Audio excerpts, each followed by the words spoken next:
Hello and welcome back our my channel. I hope आप सभी लोग बहुत अच्छे होंगे। आज की क्लास में हमारा जो नेक्स्ट टॉपिक है एग्रीकल्चर का है और इसको हम बस की पॉइंट के माध्यम से इसको जल्द से जल्द समराइज करेंगे। टॉपिक तो बहुत लेंथी है लेकिन बट कहने का मतलब है कि एग्जाम के पॉइंट ऑफ व्यू से हमें बस जो इंपॉर्टेंट एग्जाम है कि उससे जल्द से जल्द हम एग्जाम में उसको क्विक रिविजन कर सकें और मतलब जो एग्जाम्स में आ सके हम उस क्वेश्चन को आसानी से टैकल कर सकें। ठीक है, तो आई होप कि ये जो की पॉइंट्स है इसके माध्यम से हम चैप्टर को एंड करेंगे। अप्रॉक्स 30 मिनट 25 मिनट से कंप्लीट हो जाएगा। इससे क्या होगा कि आपका पूरे जो चैप्टर है पूरा पूरा ओवरव्यू आपको मिल जाएगा और आसानी से आप चैप्टर को रिवाइज कर सकते हैं। ठीक है, तो चलिए स्टार्ट करते हैं। सबसे पहले जो एग्रीकल्चर की बात करें, है ना, एग्रीकल्चर की बात करते हैं। एग्रीकल्चर की बात करें तो देखिए एग्रीकल्चर क्या होता है भाई। देखिए इसके पहले हम जानते थे कि भाई जो हमारा भारत है एक प्रधान देश है एग्रीकल्चर के मामले में।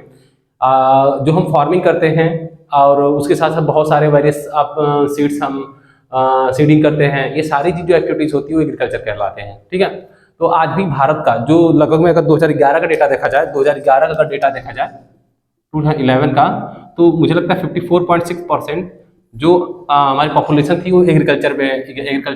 किसमें थी? इंगेज एग्रीकल्चर में थी।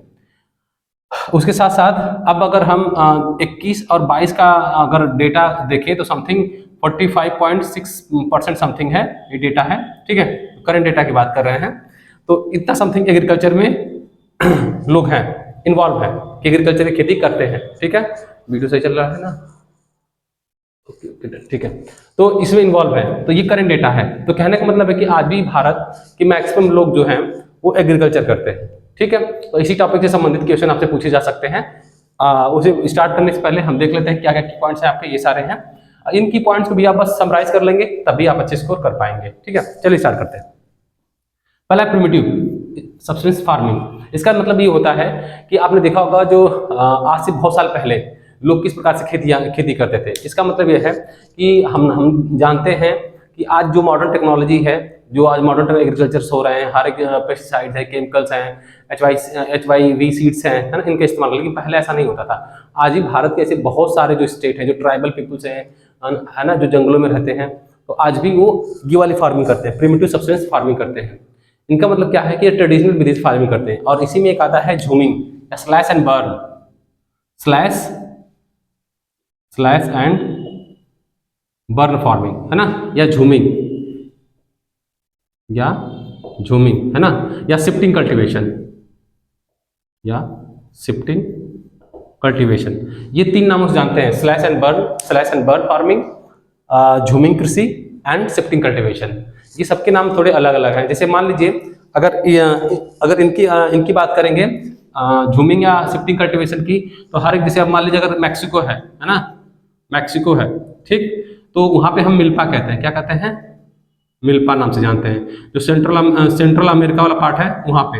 और इसी को हम रोका ब्राजील में कहते हैं। क्या कहते हैं? ब्राजील में कहते हैं इसको। ठीक है, तो इसके नाम से अन्य देशों में भी जानते हैं। जैसे अगर इंडिया में की बात करें तो बेवार एंड दहिया,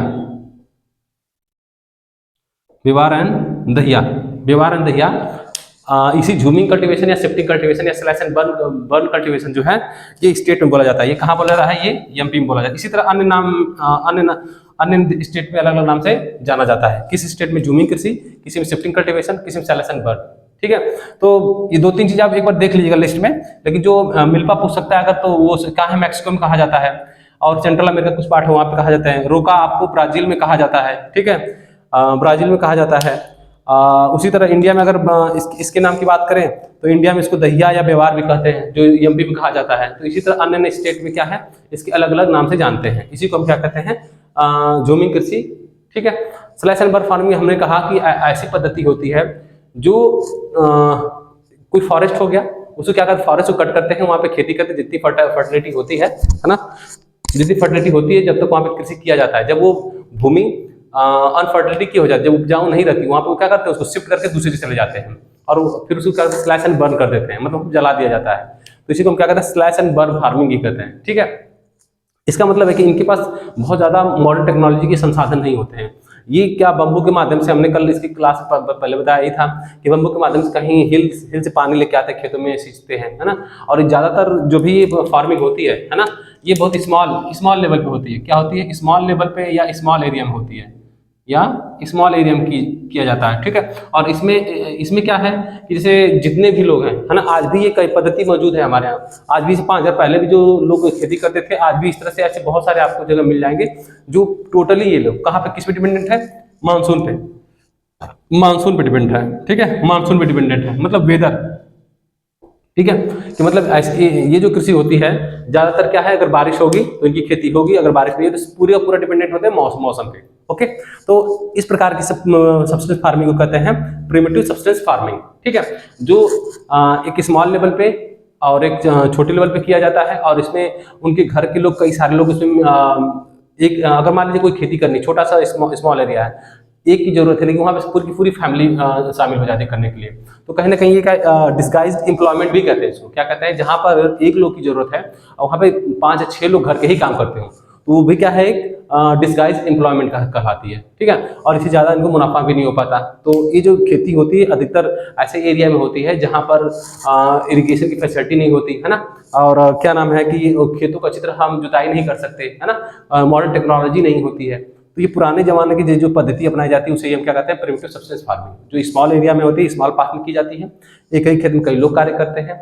और ये ज़्यादातर जो प्रिमिटिव फार्मिंग होती है, ये ज़्यादातर मानसून पे डिपेंडेंट होती है, ठीक है। तो इतना 3-4 पॉइंट अगर पूछ देगा what is the primitive subsidence farming, तो आप ये 3-4 पॉइंट बता देंगे तो आपका आसान काम हो जाएगा। और उसके साथ साथ इसके एग्जांपल्स क्या क्या, जैसे झूमी कृषि बता दिया, स्लैश एंड बर्न क्या होता है, खेतों को जला करके छोड़ देते हैं, फिर आफ्टर सम टाइम में वो फर्टिलिटी होगी, फिर वहाँ पे खेती करते हैं, फिर जहाँ पे दूसरे को शिफ्ट हुए, फिर वहाँ पे खेती किए, जब वो अनफर्टाइल हो गई तो उसको छोड़ के दूसरे चले गए, और फिर वहाँ पे जला दिया जाता है, तो उसी को क्या कहते हैं? स्लैश एंड बर्न फार्मिंग कहते हैं, ठीक है। शिफ्टिंग कल्टीवेशन या झूमिंग कल्टीवेशन अलग अलग नाम से जानते हैं। झूमिंग कल्टीवेशन इसी को हम कहते हैं कि एक स्थान से शिफ्ट होकर दूसरे स्थान पर खेती कर लेना, और इसी को हम अलग अलग नाम, मैक्सिको में मिल्पा कहते हैं, सेंट्रल अमेरिका में भी वही, रोका ब्राजील में कहते हैं। अगर इंडिया की बात करें, बेवार एंड दहिया है जो एमपी में जाना जाता है। तो ये खेती अन्य स्टेट में, अन्य कंट्री में अलग अलग नाम से जानी जाती है, ठीक है। आई होप क्लियर हो गया होगा। दूसरा चलते हैं हम इंटेंसिव फार्मिंग। देखिए ये फार्मिंग होती है आपकी कि आज जिसमें हम मॉडर्न टेक्नोलॉजी का प्रयोग कर सकते हैं, है ना।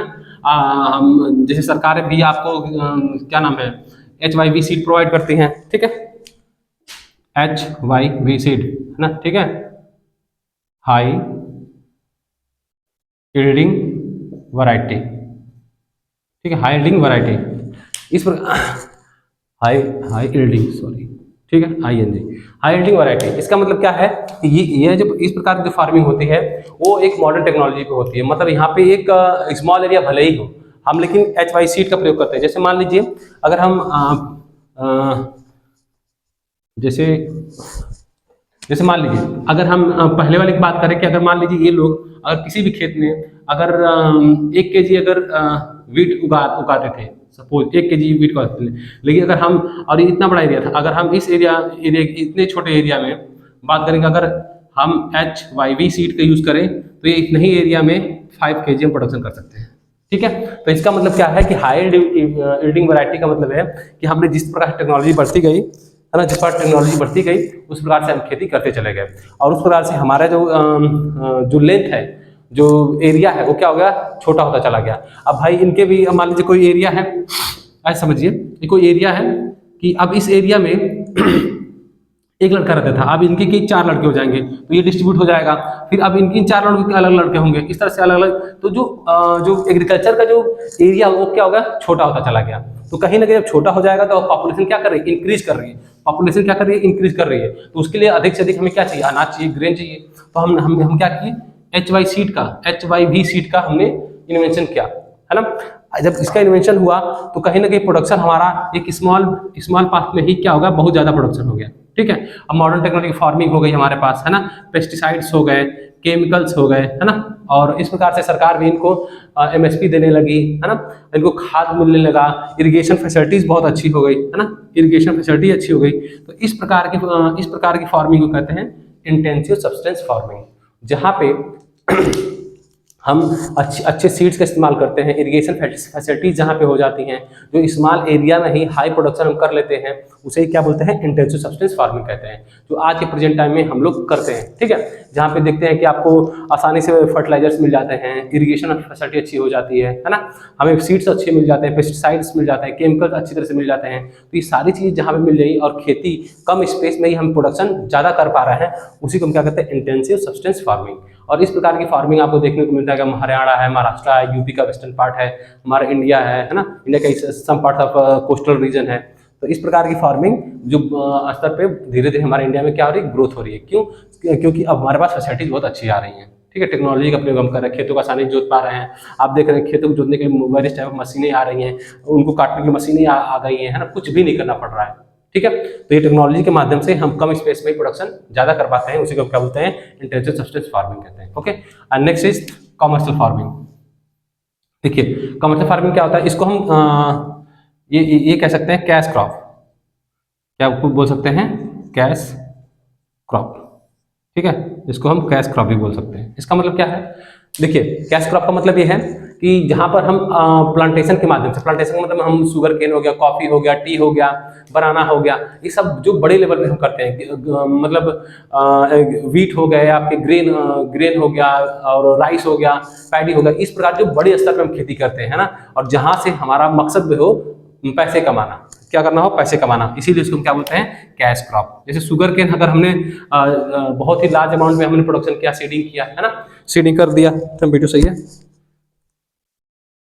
ठीक है, तो हमने लार्ज अमाउंट में सीडिंग कर दिया, तो अब जो हमने सीडिंग किया है उससे जब हम एक बड़े जो मिल होती हैं, शुगर मिल्स होती हैं, अगर जब वहाँ पे लेके जाते हैं तो हमें वहाँ पे क्या, हमें बहुत अच्छे प्राइस मिलता है। जैसे अगर आप पंजाब हरियाणा की बात करें, हम बड़े बड़े इतने बहुत ज़्यादा हेक्टेयर में भूमि की, मतलब जो बहुत ज़्यादा हेक्टेयर में ये लोग खेती करते हैं, तो इनके पास क्या है कि जब प्रोडक्शन बहुत ज़्यादा, चाहे वीट हो, शुगर केन हो, वेरियस टाइप ऑफ जो क्रॉप्स होते हैं, तो इससे क्या है, ये डायरेक्ट मंडियों में सेल करते हैं और बहुत ज़्यादा लाट ऑफ मनी कलेक्ट करते हैं, या इनको प्रॉफिट होता है। जैसे मान लीजिए गेहूं का कर रहे हैं, या शुगर केन कर रहे हैं, या बनाना कर रहे हैं, जो भी है, तो इस प्रकार से चीज़ों को हम क्या कहते हैं, कमर्शियल फार्मिंग। इसका मतलब ये होता है कि जो कैश के रूप में हम खेती करते हैं, जहाँ पे हमें ज़्यादा ज़्यादा प्रॉफिट के माध्यम से हम खेती को किया जा सके। ठीक है, अब शुगर केन हो गया, वीट हो गया, बहुत लार्ज अमाउंट हमने प्रोडक्शन किया, और जब उसके बाद प्रोडक्शन हुआ तो हमने क्या, डायरेक्ट उसको मंडियों में बेचा, तो उससे हमें लाखों करोड़ों रुपए आसानी से आते हैं। आसानी का मतलब मेहनत करना पड़ता है, बट उसी को हम क्या बोलते हैं, कैश क्रॉप, जो डायरेक्ट हमें बेचने से डायरेक्ट कैश मिलता है। और जो हम खेती कर रहे हैं तो हम अब घर के लिए प्रोडक्शन करते हैं, खा लेते हैं, लेकिन कुछ ऐसे खेती हम लोग करते हैं, एग्रीकल्चर करते हैं, जो डायरेक्ट हम मार्केट में बेचते हैं, डायरेक्ट हमें क्या होता है, पैसे मिलते हैं, उसी को हम क्या बोलते हैं, कैश क्रॉप या कमर्शियल फार्मिंग। ठीक है, तो कमर्शियल फार्मिंग हमने बताया था, sugarcane, tea, coffee, various type of crops होते हैं। फिर अब उसके साथ देखते हैं प्लांटेशन क्या होता है। देखिए ये दोनों मिलता जुलता है, प्लांटेशन। देखिए जो बड़े स्तर पे हमने बताया, बड़े स्तर पे जो किया जाता है प्लांटेशन, जैसे बनाना हो गया, है ना, बनाना हो गया, ऑरेंज हो गया, ठीक, ऑरेंज हो गया, ग्रेप्स हो गए, ये सारी चीजें जो बड़े स्तर पे प्लांटेशन किए जाते हैं, खेती की जाती है, जो फ्रूट्स का हो गया, या फिर बड़े स्तर पे हम कैश क्रॉप के रूप में चीजें प्रोडक्शन करना जानते हैं, उसे हम क्या कहते हैं, प्लांटेशन कहते हैं। अब प्लांटेशन का मतलब है कि जहाँ पे हम बड़े बड़े केले के पेड़ लगा देते हैं, बिहार है आपका, एमपी है, महाराष्ट्र है, यहाँ पे प्रोडक्शन केरला है ना, तो यहाँ पे क्या होता है, बनाना का प्रोडक्शन बहुत अधिक होता है, बहुत ज्यादा प्रोडक्शन होता है। ठीक है, तो इसी को हम क्या कहते हैं, प्लांटेशन। या फिर अगर उत्तर प्रदेश की बात करें, अगर हम मैंगो, पूरा पूरा मैंगो खेती करते हैं, है ना, क्योंकि उत्तर प्रदेश सबसे अधिक जो है, सबसे अधिक मैंगो प्रोडक्शन में स्टेट है, तो यहाँ पे क्या होता है, ज़्यादा ज़्यादा मैंगो जो लखनऊ वाला जो क्षेत्र है ना, वहाँ पे लगाया जाता है। और वहाँ पर क्या है कि अगर हम ज़्यादा ज़्यादा प्लांटेशन मैंगो करते हैं तो हमें ज़्यादा ज़्यादा प्रोडक्शन होता है। इसी प्रकार को ये भी एक कैश क्रॉप के रूप में जानते हैं। We can say that plantation is also cash crop. ठीक है, तो हम इसको भी कह सकते हैं, जहाँ प्लांटेशन हो गया आपका, उसके साथ ग्रेप्स हो गया, ऑरेंज हो गए, आपके मैंगो हो गया, इनका जब वो लार्ज अमाउंट में खेती की जाती है उसे हम क्या बोलते हैं, प्लांटेशन। ठीक है, चलिए देख चलते हैं क्रॉपिंग पैटर्न, है ना। आइए जानते हैं क्रॉपिंग पैटर्न क्या होता है। देखिए इंडिया में अगर मोस्टली देखा जाए तो तीन प्रकार के क्रॉपिंग पैटर्न पाए जाते हैं। जैसे हम सबसे पहले जानते हैं 3 क्रॉपिंग पैटर्न है ना। ये पहला है रबी, ठीक है, रबी हो गया आपका, क्या हो गया, रबी क्रॉप हो गया, ठीक, खरीफ हो गया, और जायद हो गया, ठीक है, जायद हो गया। अब ये देखिए रबी क्रॉप हो गया, खरीफ क्रॉप हो गया, जायद हो गया, ये तीन है। अब इनका जो सीडिंग वाला जो मंथ होता है, सीडिंग वाला, अगर रबी की बात करें तो रबी आपने देखा होगा, रबी की जो क्रॉप होती है और मोस्टली वो अक्टूबर से लेकर के मोस्टली कहीं लेट होता है तो दिसंबर तक या मोस्टली नवंबर तक किया जाता है, ठीक है। और इसकी जो हार्वेस्टिंग होती है अप्रैल से लेकर के मई तक होती है। जैसे अब इसमें क्या क्या आ जाएंगे आपके, जैसे आपने वीट, ग्रेन, है ना, ग्रेन हो गया, वीट हो गया, इस प्रकार के जो क्रॉप्स होते हैं उन्हें हम क्या कहते हैं, रबी क्रॉप्स। क्या कहते हैं, रबी क्रॉप्स कहते हैं। जैसे मस्टर्ड भी आप देख सकते हैं, मस्टर्ड है ना, मस्टर्ड है आपका, तो मस्टर्ड भी क्या है, रबी क्रॉप्स में आते हैं। और उसके साथ वीट है आपका, ग्रेन है ना, तो ये सब क्या है, इस मंथ में हम सीडिंग करते हैं, इस वाले मंथ में, और हार्वेस्ट इस मंथ में कर लेते हैं। दूसरा है खरीफ क्रॉप्स क्या है, अभी आपने देखा होगा जब ये रबी क्रॉप इंड हो जाती है तो जो समय होता है जुलाई से, है ना, जुलाई से लेकर के आपके सितंबर वाला, है ना, जुलाई से सितंबर वाला जो मंथ होता है, या फिर अगर कहीं कहीं आपको दिया होगा जून से लेकर के सितंबर वाला जो मंथ होता है ना, इसमें क्या होता है, आपकी सीडिंग की जाती है किसकी, खरीफ की। जैसे आपका पैडी हो गया। फिर आपकी जानते हैं मिलेट्स हो गए कुछ, आपके बाजरा ज्वार, है ना, उस समय आपका ये क्या नाम है, मैच, दोनों में आ जाते हैं, है ना, आपका मैच कर सकते हैं, ठीक है। तो इस प्रकार के जो चीजें हम बोते हैं खरीफ में, जैसे पैडी हो गया, सबसे अधिक पैडी होता है। अब पैडी का जैसे मान लीजिए खरीफ, अब खरीफ की बात कर रहे थे हम और पैडी की बात कर रहे थे, तो पैडी के लिए क्या चाहिए भाई, ज्यादा इसको करीब 75 से लेकर के 100 सेंटीमीटर तक रेनफॉल चाहिए, है ना, इसको रेनफॉल चाहिए। और इसमें क्या चाहिए, इसको ज़्यादातर रेनफॉल अगर 50 से लेकर के 50 सेंटीमीटर अगर बारिश है तो इसका काम चल जाएगा। और यहाँ पे जो टेम्परेचर जो रिक्वायरमेंट होगी, इसकी टेम्परेचर हमें लगता है कि 15 से लेकर के 25 या 21 तक, 21 टेम्परेचर इसको एनफ होता है। और इसकी जो टेम्परेचर रिक्वायरमेंट होती है वो 25 से लेकर के 27 टेम्परेचर तक एनफ होता है ना, कि इतना अगर टेम्परेचर रहेगा तो खरीफ का प्रोडक्शन हो सकता है, अगर इतना रहेगा तो रबी का प्रोडक्शन हो सकता है, ठीक है। अब वही जायद की बात करें तो देखिए जो रबी होता है, रबी क्रॉप और खरीफ क्रॉप के बीच का जो मंथ होता है ना, बीच का जो मंथ होगा, ठीक है, रबी और खरीफ क्रॉप के जो बीच का मंथ होता है उसी में क्या बोला जाता है, जायद। जैसे आपने कुकुम्बर सुना होगा, है ना, कुकुम्बर, है ना, वाटरमेलन, है ना, ठीक है, वाटरमेलन, कुकुम्बर हो गया। तो इस प्रकार के जो जैसे मान लीजिए क्रॉपिंग करते हैं या पैटर्न कर रहे हैं, क्रॉप पैटर्न होता है, उसे क्या बोलते हैं, जायद बोलते हैं, है ना। जायद का मतलब है कि अगर इसको हम जायद की जो फसल होती है लगभग में आई थिंक इसको फेब में, जैन से लेकर के फेब में इसकी सीडिंग होती है और क्रॉपिंग हो जाता है इसका अप्रैल और मई में। इसकी जो मतलब सीडिंग अगर हम जनवरी और फेब में कर लेते हैं और इसको जो प्रोडक्शन हार्वेस्ट होने लगता है तो हमें अप्रैल और मई में इसका प्रोडक्शन स्टार्ट हो जाता है। तो आई होप ये तीनों समझ में आ गया कि हमारे इंडिया में क्रॉपिंग पैटर्न क्या है, एक रबी की, एक खरीफ की और एक जायद की, ठीक है। तो ये ज़्यादातर सितंबर से अक्टूबर तक, अक्टूबर से दिसंबर तक होते हैं, और उसके साथ साथ ये जून से सितंबर तक हो सकते हैं, और फेब से लेकर के आपके मई तक, जो जनवरी और फेब से सीडिंग की जाती है, अप्रैल मार्च में इसकी हार्वेस्टिंग कर ली जाती है। और इसके लिए इसमें जो जितनी चीज़ें होती हैं इसको वाटर की ज़्यादा रिक्वायरमेंट होती है, और लेकिन इसको जो टेम्परेचर हाई होना चाहिए, टेम्परेचर क्या होना चाहिए, मान लीजिए 27 से लेकर के ज़्यादा होना चाहिए इसके प्रोडक्शन के लिए, क्योंकि ये ऐसे क्षेत्र में होते हैं जहाँ पे प्रोडक्शन हाई होता है, ठीक है। तो इंडिया में क्रॉपिंग पैटर्न आपने समझ गए होंगे कि क्रॉपिंग पैटर्न इंडिया में क्या है, ठीक है। तो ये तीन चीजें थी, रबी खरीफ एंड जायद, ठीक है। चलिए आगे है मेजर क्रॉप्स, है ना। मेजर क्रॉप का भी मैंने इसमें डिस्कस कर ही दिया है, आइए देख लेते हैं मेजर क्रॉप्स क्या क्या है। मेजर क्रॉप में अगर बात करेंगे, जैसे मेजर क्रॉप वीट, है ना, पैडी, ठीक है, मिलेट्स, मेज, ये सब सारी चीजें ये क्या है, एक तरह से एक मेजर क्रॉप्स है ना। हमने वीट के बारे में बता दिया कि वीट क्या क्या होता है ना। वीट का अगर प्रोडक्शन बात किया जाए तो हरियाणा, पंजाब, उत्तर प्रदेश, ये सबसे अधिक प्रोडक्शन करते हैं। हमने इसके बारे में डिस्कस कर लिया कि इनको ज़्यादा टेम्परेचर नहीं चाहिए होता है, क्योंकि जाड़े के मौसम विंटर मौसम में होते हैं ना, तो विंटर मौसम में टेम्परेचर आप देखते ही 10 से लेकर के 25 तक इतना टेम्परेचर होता है, या फिर कोई 20 भी होता है ना, तो इतना टेम्परेचर के लिए रिक्वायरमेंट होता है। ठीक है, और इनको ज़्यादा पानी की आवश्यकता नहीं होती है। अगर 50 सेंटीमीटर या 75 सेंटीमीटर है तो इनका काम हो जाता है। ठीक, और उसके साथ साथ पैडी में क्या है, पैडी जो इनके लिए करीब 100 से लेकर के मिनिमम इतने रेनफॉल होना चाहिए, इतने सेंटीमीटर रेनफॉल होना चाहिए। ठीक है, और इनका टेम्परेचर 27 से लेकर के 30 तक भी हो जाएगा तो काम चल जाता है। ठीक, पैडी के लिए। और पैडी का प्रोडक्शन अगर आप देखोगे तो ऐसे क्षेत्र में जहाँ पे साल में 2-3 बार हो, जैसे वेस्ट बंगाल वाला क्षेत्र हो गया है ना, वेस्ट बंगाल हो गया है ना, यूपी हो गया है ना, पंजाब हो गया, ये सारे जो है यहाँ पे पैडी का प्रोडक्शन सबसे अधिक होता है। ठीक, अब मिलेट्स है, मिलेट आपने देखा होगा कि मिलेट्स की जैसे ज्वार बाजरा ये सारी चीजें कहते हैं ना मिलेट्स, इस प्रकार की जो चीजें होती हैं हाई न्यूट्रिएंट्स होते हैं। किसमें क्या होता है, हाई न्यूट्रिएंट्स होते हैं, हाई न्यूट्रिएंट्स वैल्यू, कैल्शियम हो गया, आयरन हो गया है ना, इस प्रकार की चीजें इसमें ज्यादातर मौजूद होती हैं। और ये करीब करीब आपके महाराष्ट्र, कर्नाटका है ना, एमपी वाले क्षेत्र में सबसे अधिक होती है। ठीक, उसके बाद मैज है, जानते ही हैं मैज भी क्या है कि आपका एक ऐसा प्रोडक्शन होता है कि ये भी दोनों में काम आता है, फूड के रूप में भी और फोडर के रूप में भी, है ना, फूड और फोडर के दोनों में काम आता है।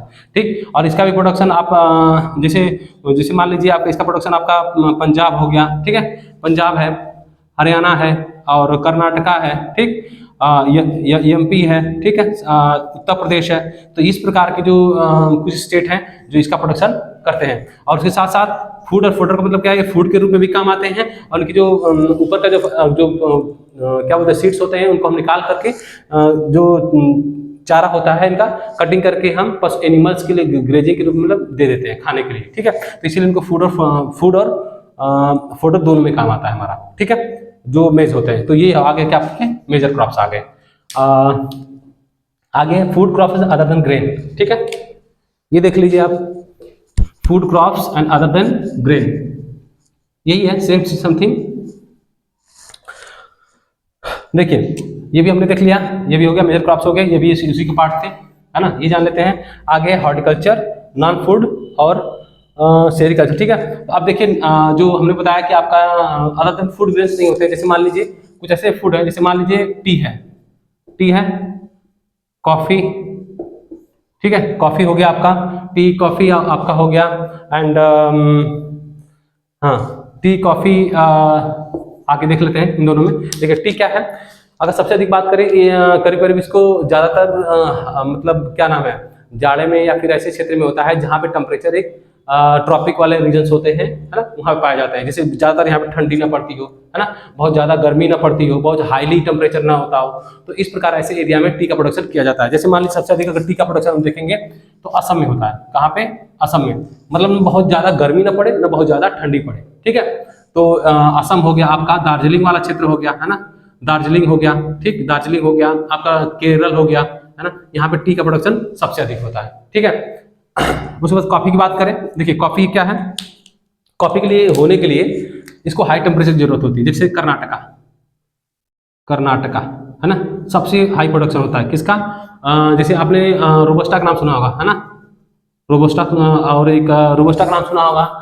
एक कॉफी है जो चॉकलेट के लिए फेमस है इंडिया में, और एक कॉफी में जो सबसे अधिक फेमस है एक ब्रांड है, उसका नाम याद नहीं आ रहा है, याद बता दे रहे हैं हम। तो इनके लिए क्या चाहिए कि हाई टेम्परेचर चाहिए, और उनकी उत्पत्ति एक कहा जाता है कि बाबा बुदान एक पहाड़ी थी, बाबा बुदान हिल्स, है ना, एक नाम से, और ये कर्नाटका वाले पहाड़े पे आकर उनके बीज को सीड कर दिया था इन्होंने। तो इसीलिए इसी जो एक बहुत फेमस है बाबा बुदान की पहाड़ी, है ना, बाबा बुदान की पहाड़ी, इसीलिए यहाँ पर सबसे अधिक क्या नाम है कॉफी के प्रोडक्शन होते हैं, है ना। अगर इनको बहुत ज्यादा हाई टेम्परेचर बहुत ज्यादा नहीं चाहिए, मतलब टेम्परेचर रहना चाहिए लेकिन हाई टेम्परेचर नहीं रहना चाहिए, बट अगर टेम्परेचर है अगर है तो यहाँ पर कोई छाया हो, शैडो हो, तो अगर उस एरिया में रहते हैं तो इनका प्रोडक्शन सबसे अधिक होता है, इनका प्रोडक्शन सबसे अधिक होता है। ठीक है, एक मिनट थोड़ा रुकिएगा, वीडियो सही है ना वीडियो। ठीक है, वीडियो सही है। अब देखिए ये हो गया। और उसके साथ साथ अब हमारा क्या बचा है, हाँ ठीक है। तो बाबूदान की हिल्स पे हो गया, पहाड़ी पे इनका मिलता है। सबसे अधिक का प्रोडक्शन सबसे अधिक पूछेगा कि कहाँ कहाँ होता है, तो आप बता सकते हो कर्नाटक में होता है। ठीक है, कॉफी हो गया, हाँ ठीक है, कॉफी ठीक है, कॉफी हो गया। उसके बाद टी की बात कर रही है, सबसे अधिक अगर प्रोडक्शन पूछे तो असम में होता है, दार्जिलिंग में होता है ना। असम हो गया, दार्जिलिंग हो गया, केरल हो गया, यहाँ पे सबसे अधिक प्रोडक्शन टी का होता है। एंड आफ्टर दैट कॉफी की बात करें तो कॉफी सबसे अधिक फेमस क्या है आपका, अरेबिका, हाँ याद आ गया, अरेबिका है ना, अरेबिका, अरेबिका ये सब जो वर्ल्ड में सबसे फेमस है, सबसे वर्ल्ड में सबसे अधिक फेमस है। एक रोबस्टा भी होता है, रोबस्टा भी होता है, लेकिन चॉकलेटी फ्लेवर जिसमें डाले जाते हैं हम रोबस्टा का प्रयोग करते हैं। और ये अरब से शायद एक बाबा थे, उनके द्वारा लाया गया एक बीज था, जो कर्नाटक की एक पहाड़ी है, वहीं पे इसको सीडिंग किया गया। और जब इसका प्रोडक्शन हुआ तो इसीलिए फेमस है, बाबा बुदान पहाड़ी, बाबा बुदान हिल्स फेमस है इसीलिए। सबसे अधिक अगर प्रोडक्शन की बात करें कॉफी का, तो सबसे अधिक प्रोडक्शन आपका कर्नाटक में होता है। ठीक है, कर्नाटक में, और टी का असम, दार्जिलिंग एंड केरला में होता है। ठीक, एंड आफ्टर दैट इसका क्या आगे देख लेते हैं, हॉर्टिकल्चर क्या होता है। ठीक है, हॉर्टिकल्चर क्या होता है, देखिए जहाँ पे बड़े पैमाने पे है ना, बहुत बड़े पैमाने पे खेती की जाती है, किसकी, वेजिटेबल्स की, किसकी, वेजिटेबल्स की, वेजिटेबल्स की। ठीक है, वेजिटेबल की खेती की जाती है। जैसे हमने पढ़ा वेजिटेबल, कुछ जो जायद होता है ना, जायद में वाला हमने पढ़ा था कि जो जायद की फसल होती है उसमें भी हमने पढ़ा था। ठीक है, तो उसमें भी खेती की जाती है बीच में। ठीक है, लेकिन यहाँ पे क्या है, वेजिटेबल्स है जो हम बहुत ही मैक्सिमम अमाउंट में प्रोडक्शन करते हैं। ठीक है, मैक्सिमम अमाउंट में इसका प्रोडक्शन किया जाता है, उसी को हम क्या कहते हैं, हॉर्टिकल्चर। हॉर्टिकल्चर का मतलब इसे बागवानी करना, खेती आ गया आपका, कोई आपने ऑरेंज लगा दिया है ना, ऑरेंज लगा दिया, लीची लगा दिया, ठीक है, ग्रेप्स लगा दिया है ना, ग्रेप्स लगा दिया। तो इस प्रकार से जो हम बड़े स्तर पे प्लांटेशन या वेजिटेबल्स या ऑयल सीड्स का प्रोडक्शन करते हैं या खेती करते हैं ना, उसे क्या बोलते हैं, हॉर्टिकल्चर। जहाँ पे is related to the fruits and vegetable production of the large amount है ना, is known as a horticulture. ठीक है, तो इसी को हम क्या बोलते हैं, हॉर्टिकल्चर। ठीक, एंड आफ्टर दैट क्या है कि आप देखिए इसी में एक आपने एक नॉन फूड क्रॉप पढ़ेंगे, इससे रबर नॉन फूड क्रॉप हो गया, या फाइबर हो गया, या फाइबर है ना, फाइबर्स हो गए या फाइबर। अब फाइबर में क्या आ जाएगा भाई, कॉटन, कॉटन, जूट। अब आपने ये देख लिया कि क्या नाम है, नॉन फूड क्रॉप्स में जैसे रबर है ना, रबर ये सबसे अधिक आपका केरला में होता है। कहाँ पे, केरला, सबसे अधिक प्रोडक्शन इसका केरला में होता है। अब देखिए क्या है कि आज के प्रेजेंट टाइम में हमारे लिए रबर कितना प्रीशियस इंपॉर्टेंट चीज़ है, इसके बिना शायद हम कोई भी ट्रांसपोर्टेशन या फिर कोई भी चीज़ की कल्पना नहीं कर सकते। क्यों, क्योंकि रबर एक ऐसा है जो फूड में नहीं आता, लेकिन इसका प्रयोग आज कमर्शियल लेवल पे बहुत लार्ज अमाउंट में होता है, पूरे वर्ल्ड में होता है। आप देख लीजिए टायर उसके बनते हैं, ट्यूब बनते हैं ना, जितने भी ट्यूब हो गए या टायर्स हो गए या फिर ऐसे बहुत सारे मशीनरी उपकरण हो गए जो इंसुलेटर रूप में उनका प्रयोग किए जाते हैं, इनके बिना ट्रांसपोर्टेशन तो है ही नहीं, है ना। रेलवे को छोड़ दिया जाए, एरोप्लेन को छोड़ दिया जाता है, वहां पर एरोप्लेन में भी इनका प्रयोग होता है। लेकिन अगर रेलवे को छोड़ करके देखा जाए तो हर जगह इनका सबसे अधिक प्रोडक्शन होता है। किसका यूज है, रबर का।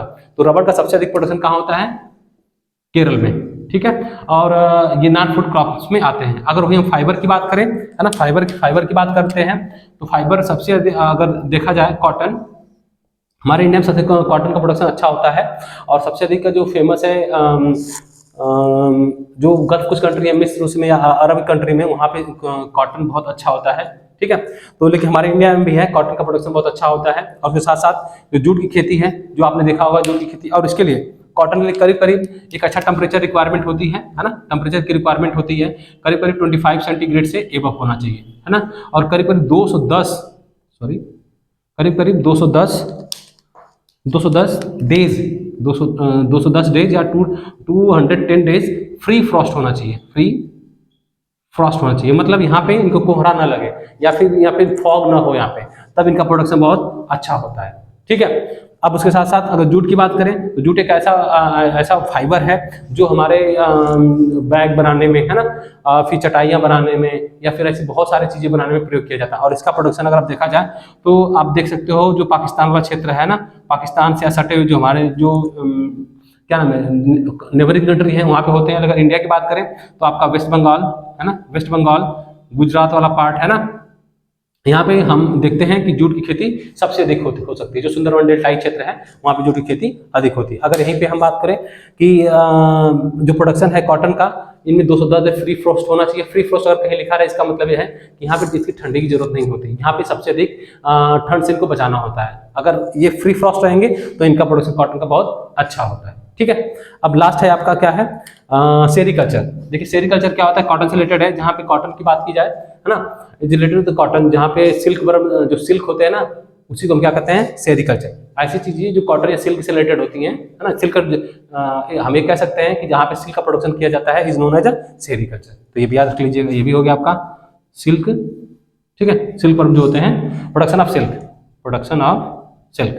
आफ्टर दैट देख लीजिए यहाँ पे दो टॉपिक है आपका, एक है फूड सिक्योरिटी और एक है भूदान एंड ग्रामदान। ठीक है, देखिए फूड सिक्योरिटी क्या है, हाँ फूड सिक्योरिटी की बात करते हैं या फिर पहले इसको बात करें, भूदान और ग्रामदान की बात करते हैं।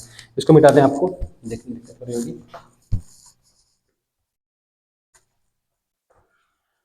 देखिए यहाँ पे हमने भूदान और ग्रामदान, भूदान एंड ग्रामदान है ना, ये बड़ा है ना ग्रामदान। ठीक, देखिए क्या है, जब देखिए क्या नाम, महात्मा गांधी जी और जब इंडिया में आए, उन्होंने बहुत जगह, चंपारण में सबसे पहले अपनी उन्होंने मूवमेंट किया है ना, उन्होंने मूवमेंट किया, तो इनके साथ साथ और भी लोग जुड़े थे। लेकिन उन्होंने कुछ ऐसे एरिया देखे जहाँ पर कि आंध्र प्रदेश वाला जो क्षेत्र है या फिर ऐसे बहुत क्षेत्र है जहाँ पर लोगों के पास बिल्कुल भी खेत नहीं था, वो ब्रिटिश के अंडर में काम करते थे या फिर जमींदार के अंडर में काम किया करते थे। तो उसी तरह महात्मा गांधी और विनोबा भावे है ना, ये लोग दोनों लोग मिल करके, विनोबा भावे ने इसके लिए बहुत ज़्यादा ही प्रयास किया कि भाई किसानों के साथ मिल करके उनको बहुत सारी भूमि प्रदान करना। उसी तरह रामचंद्र रेड्डी हैं, रामचंद्र रेड्डी है ना, आंध्र प्रदेश के थे आई थिंक। ठीक है, रामचंद्र रेड्डी थे। करीब करीब इन्होंने अपनी जो 80 एकड़ भूमि थी, 80 लैंडलेस लोगों में क्या कर दिया, डिस्ट्रीब्यूट कर दिया। ठीक है, इसी विधि को कहा गया, पूछ सकता है कि भूदान क्या है, भूदान क्या है। तो कहने का मतलब भूदान ऐसा प्रक्रिया है जहां पर ये जो इन्होंने जो महात्मा गांधी और क्या नाम है विनोबा भावे लोग थे, ये लोग काफी दूर तक इन्होंने पद यात्रा की। पद यात्रा में साथ बहुत लोग किसान लोग जुड़े जिनके पास जमीन नहीं था, जो लैंडलेस थे, उनके लिए इन्होंने क्या किया, भूमि का जो चीजें थी उनको अरेंज करने का वादा किया। और उसके साथ साथ कई लोगों से ये मिले। वहीं पे एक सबसे बड़े जमींदार थे रामचंद्र रेड्डी, इन्होंने करीब करीब 80 एकड़ भूमि 80 लैंडलेस लेबर क्या करते डिस्ट्रीब्यूट कर दिया। और इसी को कहा गया ब्लडलेस रिवोल्यूशन,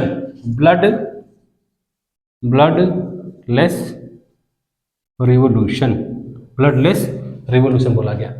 क्यों, आप देखते हो कि आज के डेट में थोड़ी थोड़ी जमीनों के लिए लोग किसी का मर्डर कर देते हैं या उनके साथ साथ बदसलूकी करते हैं, आपस में झगड़ा करते हैं, है ना, बहुत कुछ होता है। लेकिन उस समय सोचिए रामचंद्र रेड्डी जी ने 80 एकड़ की भूमि 80 लोगों में, करीब करीब 80 बहुत सारे लोगों में क्या करते हैं, डिस्ट्रीब्यूट कर दिया। इसी जो डिस्ट्रीब्यूशन था, इसी प्रोसेस को क्या किया गया, भूदान। अब मतलब अपने भूमि को दान में दे दिया। ठीक है, जो लैंडलेस लेबर थे या लैंडलेस फार्मर एक किसान थे, उनको दे दिया। अब ग्रामधन क्या था कि ऐसे वहां पर जब ये न्यूज बहुत लोगों में फैली तो वहां पर बताया गया, तो वो भी इंस्पायर हुए, जो बड़े बड़े जमींदार थे, है ना, वो भी इंस्पायर हुए। तो उन्होंने जब छोटे विलेज, जो स्मॉल विलेज थे, स्मॉल विलेज पे भी उन्होंने ऐसे लोगों को जो भूमि दी, जो छोटे लोगों को जो उन्होंने, जो जमींदार जिन्होंने अपने गांव में जिनको भूमि प्रोवाइड किया, दी, उन्होंने डिस्ट्रीब्यूट किया, उसको क्या बोला गया, ग्रामदान। क्या बोला गया, ग्रामदान। आई होप ये चीजें क्लियर हो गई होंगी। इससे क्या पूछ सकता है कि भूदान क्या होता है, ग्रामदान क्या होता है। भूदान वो होता है जहाँ पे बड़े लेवल पे भूमि को दान में दे दिया गया था, जैसे रामचंद्र रेड्डी के द्वारा उसे भूदान कहा गया। और जो स्मॉल लेवल पे जो जमींदार थे, गाँव में रहने थे, उसको जमींदार थे, है ना, जब वो लोग अपने किसी किसान को एक अपने छोटे से भूमि या फिर उनकी खेती करने दे दिया गया ग्रामीण लेवल पे, उसे क्या बोला गया, ग्रामधन हो गया। किसके द्वारा ये लोग जो सराहनीय जो कोशिश की गई, तो विनोबा भावे थे और महात्मा गांधी थे। ठीक है, ये लोग थे। एक मिनट, 33 मिनट, ठीक है, बस अभी को समराइज करने वाले हैं। अब उसी टॉपिक हमारा बच जाता है फूड सिक्योरिटी, है ना। फूड सिक्योरिटी क्या होता है। देखिए फूड सिक्योरिटी क्या है, आज देखिए कि फूड सिक्योरिटी की क्राइसिस बहुत अधिक बढ़ती जा रही है ना, लेकिन इसके लिए किसानों के पास किसी के पास भूमि नहीं है, ठीक है। अब भूमि नहीं है तो भाई वो क्या करेंगे, ठीक है। तो इसके लिए भारत सरकार ने कुछ स्टेप लाया, कुछ स्टेप फॉलो किए। जैसे मान लीजिए कुछ योजनाएं लाई, जैसे पीडीएस सिस्टम है ना, पीडीएस पब्लिक डिस्ट्रीब्यूशन सिस्टम, ठीक है, पब्लिक डिस्ट्रीब्यूशन सिस्टम। अब इसके लिए उन्होंने कुछ गरीब जिनके पास भूमि नहीं थी या फिर जिनके पास फूड की कमी थी, इसके माध्यम से वो इनको जैसे ग्रेन हो गया, अनाज हो गया, चना हो गया, है ना, या फिर चावल हो गया, या फिर गेहूं हो गया, इस माध्यम से इनको दिया जाने लगा। और के साथ साथ मान लीजिए किसान परेशान थे कि भाई एमएसपी, आपने 9th में पढ़ा होगा एमएसपी क्या होता है, मिनिमम सपोर्ट प्राइस। क्या होता है minimum support price, minimum support price ये होता है। इसका मतलब क्या है कि सरकार ने किसानों के हित में ये आश्वासन दिया कि भाई जो भी आप फसल आप सीडिंग करते हो, अगर उसकी प्राइस मार्केट प्राइस में कम रहेगी तो लेकिन हम आपको एक अच्छी प्राइस देंगे। जैसे मान लीजिए अगर मार्केट में गेहूं 20 रुपये केजी है, अब किसान की लागत करीब करीब 22 रुपये केजी पड़ी है, तो भाई किसान को क्या होगा, लॉस होगा। जब लॉस होगा तो उसने जो कर्ज लिया है, या बैंक से लिया हो या किसी से लिया हो, जब लेता है, देखो इसमें क्वेश्चन पूछा गया कि हमारे भारत में सबसे अधिक किसान क्यों सुसाइड कर रहे हैं, तो रीजन यही है कि जब वो किसी से कर्ज लेते हैं, है ना, जब कर्ज ले लेते हैं तो अब 20 रुपये केजी उनका उन्होंने मार्केट प्राइस है, और उनकी जो लागत लगी थी 22 रुपये केजी समथिंग आ रही है, जो प्रोडक्शन टोटल होने के बाद, तो अब इसको मार्केट में बेचेंगे तो इनको लॉस ही है ना। तो अब इनको सुसाइड कर लेते हैं, इनकी फसल लॉस चली जाती है, इनको प्रॉफिट नहीं हो पाता है, तो इनको सिक्योरिटी कौन देगा, गवर्नमेंट देगी, सेंट्रल गवर्नमेंट देगी, हमारी भारत सरकार देगी। तो इन्होंने क्या लाया, स्कीम लाया, एमएसपी लाया। एमएसपी क्या था, मिनिमम सपोर्ट प्राइस पे। अब ये जो मार्केट प्राइस 20 रुपये है, अब इनको सपोज दैट इसको 30 रुपये केजी खरीदेगी सरकार, डायरेक्ट सरकार खरीदेगी, तो अब इनको प्रॉफिट हुआ पर केजी पे 8 रुपये, है ना। तो अब ये जो प्रॉफिट है किसानों के लिए एग्रीकल्चर को प्रोत्साहन राशि के रूप में मिल जाती है, मतलब उनके मेहनत का एक सही दाम मिल जाता है, इसी को हम कहते हैं एमएसपी। तो इसीलिए ये पीडीएस सिस्टम के माध्यम से फूड सिक्योरिटी प्रोवाइड किया गया और इनके सिक्योरिटी के लिए ये एमएसपी लाया गया। आई होप ये चीजें क्लियर हो होंगी, ठीक है। जस्ट एक मिनट,